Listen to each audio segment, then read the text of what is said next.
नाज़रीन कोटलीअ मां ख़बर शामिल करियूं पिया। शहबाज़ अली मेमण जी रिपोर्ट मुताबिक़ सालाना जश्न जीलानी अंजुमन सरफरोशां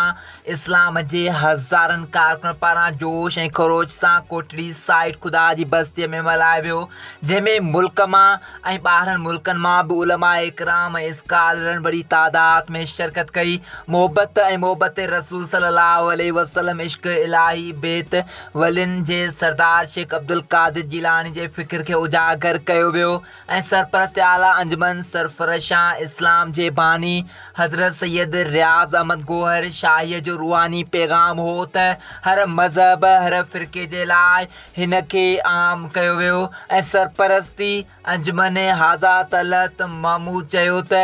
अल्लाह जे ज़िक्र खे ऐं इश्क रसूल खे पंहिंजी ज़िंदगीअ में आम करे छॾियो ऐं लफ़ानी पैगाम खे हर दिलि ताईं पहुचायो ऐं चयो त जीअं ज़बान ते अल्लाह जे ज़िक्र कंदा आहियो ईअं अल्लाह जे ज़िक्र खे मशगूल करे छॾियो। जॾहिं त ॿिए पासे लंगर जो ख़ासि एहतमाम कयो वियो हुयो ऐं सिक्योरिटी जो इंतज़ाम इंतहाई सख़्तु कयो वियो हुयो।